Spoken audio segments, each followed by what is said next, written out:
4.3 प्रयोगशाला तापमापी। हम अन्य वस्तुओं के ताप को किस प्रकार मापते हैं? इसके लिए अन्य प्रकार के तापमापी काम में लाए जाते हैं। ऐसा ही एक तापमापी प्रयोगशाला तापमापी है। आपके अध्यापक इस तापमापी को आपको दिखाएंगे।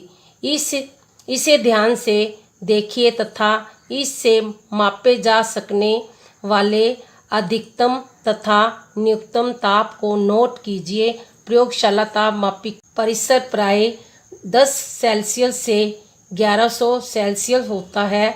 चित्र 4.4 जैसे आपने डॉक्टरी थर्मामीटर में किया था, ठीक उसी प्रकार इस तापमापी के भी किसी सबसे छोटे भाग द्वारा दर्शाए जाने वाले ताप का मान ज्ञात कीजिए।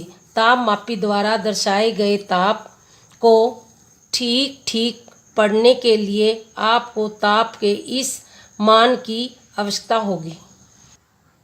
ये बच्चों प्रयोगशाला तापमापी थर्मामीटर है, ये जो सामने पड़ा है। ऊष्मा का स्थानांतरण। संभवतः आपने देखा होगा कि जब किसी बर्तन को ज्वाला पर रखते हैं तो वह तप्त हो जाता है। इसका कारण है कि ऊष्मा ज्वाला के बर्तन की ओर चली जाती है। जब बर्तन को ज्वाला से हटा लेते हैं तो यह धीरे धीरे ठंडा हो जाता है। यह ठंडा क्यों हो जाता है?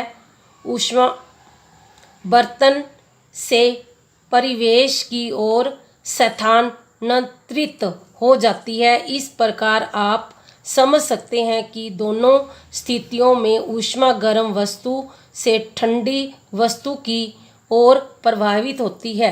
वास्तव में ऊष्मा सदैव गर्म वस्तु से अपेक्षाकृत ठंडी वस्तु की ओर प्रभावित होती है। ऊष्मा किस प्रकार स्थानांतरित होती है, आइए इसकी खोज करें। एल्युमिनियम या लोहे जैसी किसी धातु की एक छड़ अथवा चपटी पट्टी लीजिए। छड़ पर मोम के छोटे छोटे टुकड़े चिपकाइए। ये टुकड़े लगभग समान दूरियों पर होने चाहिए।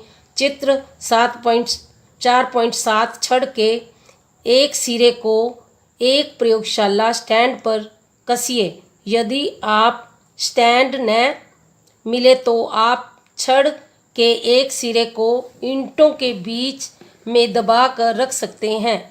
अब छड़ के दूसरे सिरे को गर्म कीजिए और ध्यानपूर्वक देखिए मोम के टुकड़े का क्या होता है। क्या ये टुकड़े गिरना आरंभ कर देते हैं? कौन सा टुकड़ा सबसे पहले गिरता है? क्या आप सोच सकते हैं? आप ज्वाला के सबसे निकट के सिरे से दूसरे सिरे की ओर स्थानांतरित होती है। वह प्रक्रम जिसमें ऊष्मा किसी वस्तु के गर्म सिरे से ठंडे सिरे की ओर स्थानांतरित होती है, चालन कहलाता है। ठोसों में ऊष्मा प्रायः चालन के प्रक्रम द्वारा स्थानांतरित होती है। क्या सभी पदार्थों में ऊष्मा का चालन आसानी से हो जाता है? आपने अवश्य देखा होगा कि खाना पकाने के लिए उपयोग किए जाने वाले धातु बर्तन में प्लास्टिक या लकड़ी की हत्थी लगी होती है। क्या आप किसी तप्त बर्तन को हत्थी से पकड़कर बिना हाथ जलाए उठा सकते हो? किसी छोटे बर्तन या बीकर में गर्म पानी लीजिए। कुछ वस्तुएं जैसी स्टील की चम्मच, प्लास्टिक का स्केल, पेंसिल तथा वाजनी एकत्रित कीजिए। इस सभी वस्तुओं में एक सिरे को गर्म पानी में डुबोए। चित्र 4.8 कुछ देर प्रतीक्षा करने के पश्चात दूसरे सिरे को छू कर देखिए।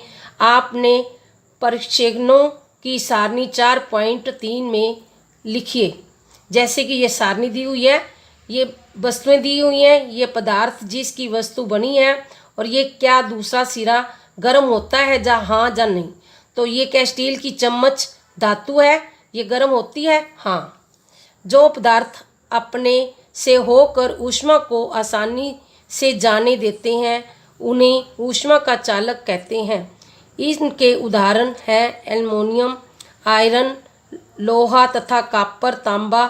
जो पदार्थ अपने से होकर ऊष्मा को आसानी से नहीं जाने देते उन्हें ऊष्मा का कुचालक कहते हैं। जैसे प्लास्टिक तथा लकड़ी कुचालकों को ऊष्मारोधी भी कहते हैं। जल तथा वायु ऊष्मा के कुचालक हैं। तब इन पदार्थों में ऊष्मा स्थानांतरण कैसे होता है ये आपने करना है। वीडियो देखो बार बार और समझो, और जो ना आए मेरे से पूछ सकते हो।